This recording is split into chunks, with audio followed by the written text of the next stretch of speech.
Well, guys, as you can see, we're doing brass again.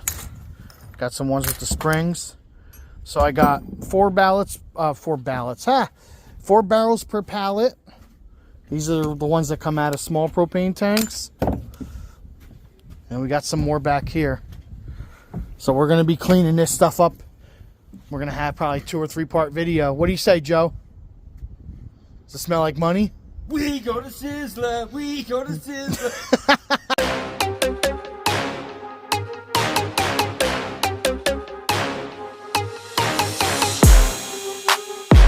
A wise man once told me, once you know how to make money and work hard, you'll never be poor. Well, this is how I make my money. Alright guys, I'm Mike, and welcome back to my channel, and this is my hoard of brass. And what do we say, Joe? Kiss her in the brass hole? Yep.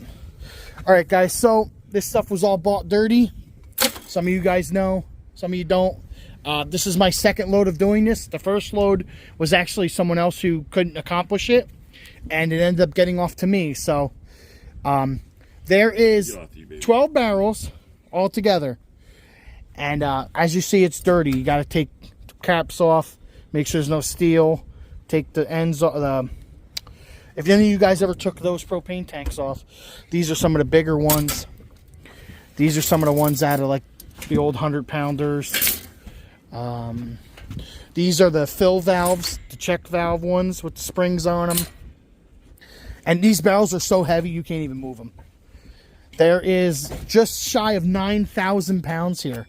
These are the ones you guys are more familiar with from the small little propane tanks.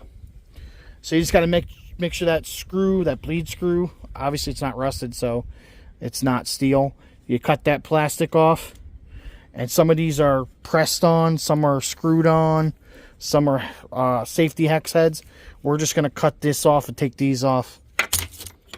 You see that one's a flathead. I'm not going to sit there and do that. Easiest way to do it is just slice them. What's the problem? Why do people use flathead for anything anymore? Well, that's how you can tell they're old valves, Joe. You know, the new truck towed it pretty good. I mean, we were tongue heavy. I bottomed out going on the scale and I bent my jack, but I mean, would you guys sacrifice a jack for this? So guys, I'm going to have some videos on cleaning these, and this is epic right here. This is scrap epic right here. And I'll tell you what, this is what I do, guys. Like, look at this haul of brass, man. Look at this. You can tell me you guys wouldn't do this? Come on. I mean, yeah, the guy, so the deal I have is another guy bought this stuff dirty, and I'm going to clean it, and me and him are going to split the profit. Or actually, I get more better end of the profit. I get 60% of the profit. So I pay my guys, and whatever's left is fine. But I'm brokering the price. It goes all on his business ID number and everything. I don't have to pay taxes on it. I just get my money outright, which I probably shouldn't have said, but I mean, it is what it is. I'm doing a job for him. But yeah, guys, I'm called around to a couple different scrap yards to try to broker a better price. Told them, hey, you know, I'm going to have like 6,000 pounds of clean brass. And they're like, huh? Yeah, about 6,000 pounds of clean brass.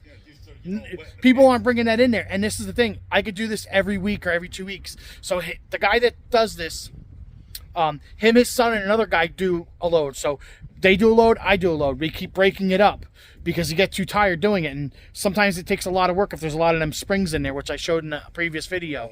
But I'm going to be going into more detail about that. But the weather's beautiful. I'm in a t-shirt, guys. Lunchbox is still wearing his jacket because Irish. He's Irish. He shaved too. He shaved for you guys. He got all bruised up. I think he dyed his beard. I'm not entirely sure. I did a little Just for Men, but it didn't stick right. Yeah, it's because you're not a man. That's a woman. But yeah, as you see, sometimes you got to check these because there was 1 or 2 I noticed that were steel. That screw in there is all brass. There's a little rubber washer in there, but that's nothing. As you see, you can hear it. Now these guys are the ones, the springs. So the guy that I'm working with made a spring compressor. You put this in there, compress the spring, and you cut it right by that bolt or cut that shaft. And then that pops out, and this all pops out. Now these ones, this is aluminum, piece of aluminum, And some of the rods in there are stainless, guys, we noticed. Like this one might be a steel one. And this little cage is steel. And some of these little ends, guys, are brass. This, obviously that one's steel because it's, I was going to say rotted. Where this one's brass. See? It's rusty because the bolt and everything. Because these sit outside. So when you cut that, you get those rods I'll show you in the shop. And I mean, and a lot of this stuff, guys, you're like, oh, that's a lot of work. That piece has that little piece there, little socket, buzz that out. But like a lot of these, you're going to be picking through, that's already clean. These rounds are clean. Clean. If there was a bucket here, the whole time I was talking to you for 4 minutes now, guys, I could have had half a barrel done. Like, that's what me and Joe are going to do. We're going to start sorting this stuff out. So, like, we'll get all these in a bucket to bring them in the shop. All these we'll throw in done. Like, it's already clean. It comes out to usually about only 30% needs to be clean. And as long as there's not a lot of these is the worst part. But it seems to be like this is from the small batch, from the small ones. Those little springs are a lot easier to do. I mean, look at some of these ones. Like, that's 5 pounds of brass, guys. And I don't even need to cut it off. All I got to do is take that and take that plastic cap off and it's done. Like, it takes us no time. This is the better stuff. That last load I didn't film because it was so bad, guys. There was a lot of springs. There was 8 of these barrels. Or 8 of these barrels turned out to be springs. Or 7, no, I'm sorry. 7 barrels turned out to be springs. All those big springs. Some of them were huge springs. Ow, it just got poked. Ow. My fupa got poked. Like, here's another one. Now, this one is brass in here. So what you do is you'll cut it here. It's easier to hold these, and I only have one machine. So Joe will usually hold these, or I'll hold them and cut them. But like these, a lot of that's already clean. Take this cap off. They're all clean. That's all brass in there. That little spring in there isn't going to downgrade it. So it's so easy. But then you get ones like this. See, you got to look at them because you get one like that with a smushed in hex head. That might not come out. So I'll take that screw end off and I'll put this in the vise. There's going to be a couple like this. It's for every 20 you might get one. I'll put it in the vise and I'll slice it right here and get that plug out. You know, cut it enough to get a screwdriver in there and pry it off or hit it with the hammer off. But if you guys have ever taken these things apart, like these little ones, man, you cut that handle off and you cut that plastic base right there. Boom, that's all clean brass. And it's good high grade brass because a lot of this stuff is 25, 50, between 50 and 25 years old. Yeah, guys, just big money, man. You mean to tell me you wouldn't do this for a 60% cut? Come on. You got to realize that there's 9,000 pounds here. There's probably going to be about 6,500 pounds of clean brass, guys. Putting it out there right now, 6,500 pounds of clean brass. If you know anything about weight, right? I mean, last batch I sold, I got 230. Now I'm getting prices. I called 2 different places because I always call 2 different places, and I'm getting like 250, 260 a pound. Might even be more. What are you doing? You're really loud, you know. Use the can opener. What? Don't use the hatchet. There's a can opener right there against the garage. You're sitting there banging on it. My bad. Show the guys what the can opener is. Can opener's just a pickaxe, guys. And dunk. Dunk. Perfect. Now stop making noise. I'm filming. Now I told him to do a couple things. But I took the sides off the trailer. And I tell you what, we loaded this up, guys. Another thing I want to show you. On my trailer, I didn't want them to push it because the pallets were breaking. So we loaded this one and loaded this one. And I put that one back there. And I'm like way tongue heavy.